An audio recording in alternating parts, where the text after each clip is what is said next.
So introduce yourself and Okay. tell what your role is. I'm Scott Cerullo. I'm from Pride Mobility Products, and I represent Pride in North and South Carolina.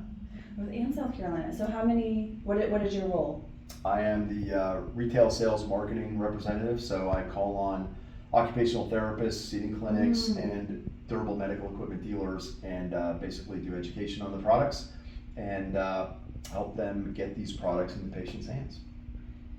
And what do you enjoy most about your job? Just like helping people. I like calling on providers, and I like to see patients in the product enjoying their lives and being able to do all their activities of daily living with a lot of ease, and being able to get places where they wouldn't normally get to go. And how did you get into this work? I worked for a company that was bought out and applied for a job. It was a local manufacturer to where I grew up, and I was hired and spent 2 years in the main office, and then moved to Raleigh. After that, I've been here ever since. So tell me more about Pride as a company. It seems like it's been a worldwide leader for decades. Pride is approaching 40 years, so it's been Yeah. around a long time. We were definitely the leader in mobility products as well as seating products, so like elevating lift chairs. So as far as power chairs and scooters, we're the innovator. We have the largest R&D department out of any company doing this work, and our product is well known not just in the United States but worldwide.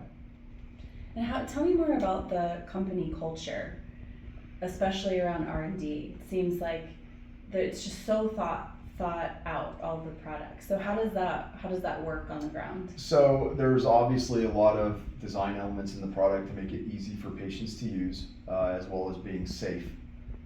So whenever we launch a product, we know that it's going to be practical for the patient, and they're going to have ease of use, and it'll meet needs that are necessary, but of course also be product that will be the safest, most secure product on the market. So they're not going to break down somewhere and have to find alternative ways to get around. They're not going to have accidents that can be prevented from the product's design. So everything about it is meant for safety, ease of use, and the patient's health.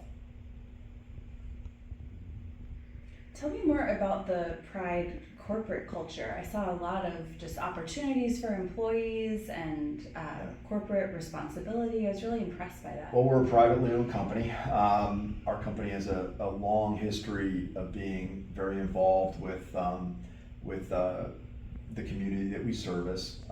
We attend ability expos across the country.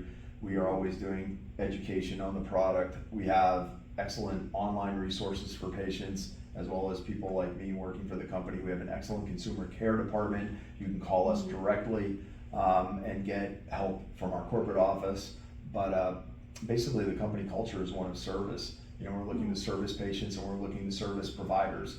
And I think because of that, that's really one of the strongest elements of a reason to do business with Pride. We're really out there. We really understand our patients, and we understand the necessities about getting products to patients, and we're trying to make that as easy as possible for providers. And can you explain more about the relationship between Pride and the providers, and you're sort of the absolutely. go-between? Like you all are providers of the product, and so we want to make sure that you're able to get product, you're able to get replacement parts if are necessary. We want you to be educated in the product. We want to provide you materials to keep you educated and to help you provide that information to consumers, as well as other professional medical providers who you might work with directly. So our whole goal is, again, you guys will be the facilitator directly to the patient, and our goal is to help you do that properly and to do that with as much ease as possible. And what's the process of becoming a provider with Pride? You have to be a DME dealer or a mobility dealer. You have to have a business location. You can't be working out of your house or something like that. You have to be a legitimate company, and you have to place a commitment as a dealer with us. You have to do a dealer's agreement and bring in inventory and be able to agree to service the product if necessary. And we of course provide training for that and assistance with that as well. I want to shift to some advice for for patients. Mhm. What advice would you give people buying their first mobility device? My first piece of advice would be to follow the recommendations of your provider, because they're going to know what to suggest to you. They're going to take in consideration things like your weight and your height and how you're going to use the product, and those things are important. Sometimes people have expectations that are not easily met. For instance, like someone will say, hey, I want to take this to Myrtle Beach and go on the beach with it and beach sand.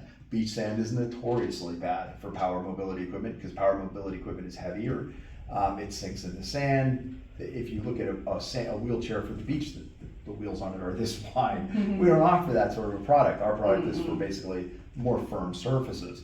But if the expectations are met and the expectations are within line of the range of the products, that's probably the best thing you want to do is you want to qualify the customer to keep that product a good match for them, but not to exceed the expectations. There's range, like you might have 10 miles of range on a battery.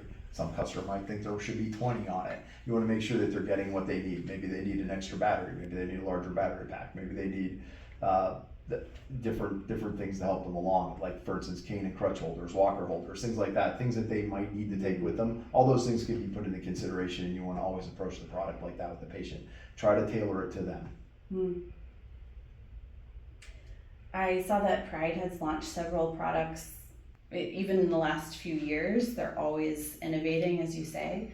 What's the goal in the next 3 to 5 years? Well, not to give anything away. The goal is always innovation. Yeah. So lighter, ease of use, practical use, benefits to the patient. So we can always move in that direction. I don't know what the next great breakthrough will be. The biggest breakthrough I see right now is carbon fiber being utilized in power chairs. It makes them extraordinarily lightweight, 27 pounds. You can get a very high quality power chair, very dependable, very safe. And it's really super lightweight to get taken in and out of the car or fly on an airplane or go on a cruise with or whatever you need to do. It seems to me that weight of the product is the key factor right now.